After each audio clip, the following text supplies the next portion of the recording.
திருப்பூர் அரசு மருத்துவமனை வளாகத்தில் பிளேடால் கழுத்தை அறுத்துக் கொண்டு தற்கொலை செய்து கொள்வதாக மிரட்டி அலப்பறை செய்த இளைஞரின் அதிர்ச்சி வீடியோ வெளியாகியுள்ளது.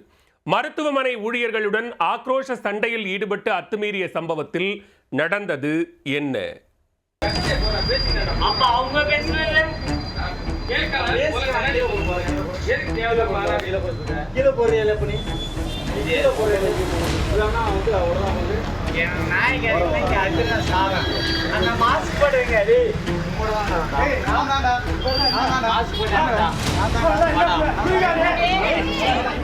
மதுபோதையில் அட்ராசிட்டியில் ஈடுபட்ட இளைஞரால் அரசு மருத்துவமனை வளாகத்தில் ஏற்பட்ட சலசலப்பு.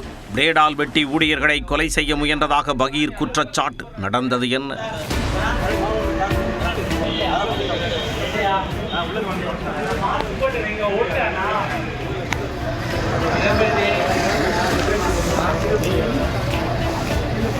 திருப்பூர் அரசு மருத்துவமனையில் தினந்தோறும் 1000ற்கு மேற்பட்டோர் சிகிச்சைக்காக வந்து செல்வது வழக்கம். சம்பவத்தன்று மாலை தலைக்கேறிய மதுபோதையில் மருத்துவமனைக்கு வந்த இளைஞரை மாஸ்க் அணிந்து உள்ளே செல்லுமாறு பாதுகாவலர்கள் அறிவுறுத்தியுள்ளனர். இதனால் இரு தரப்பினருக்கும் வாக்குவாதம் ஏற்பட்டு நிலைமை தலைகீழானது.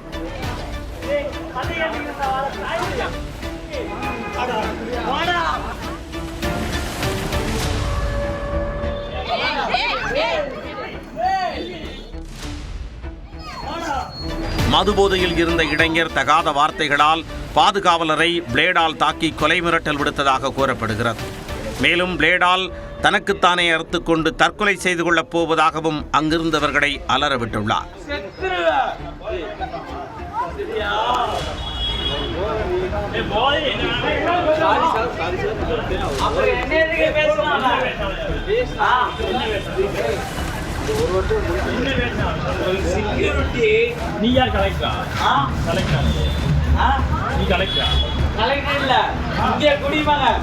தகவல் அறிந்து வந்த போலீசார் நிற்கக்கூட முடியாமல் தலைக்கேறிய மதுபோதையில் அட்ராசிட்டியில் ஈடுபட்ட இளைஞரை அதட்டி காவல் நிலையம் அழைத்துச் சென்றனர். மேலும் சம்பவம் தொடர்பாக தொடர் விசாரணையும் மேற்கொண்டு வருகின்றனர். அதில் குற்றம் உறுதியானால் போதை இளைஞர் மீது அதிரடி நடவடிக்கை பாயும் என எதிர்பார்க்கப்படுகிறது.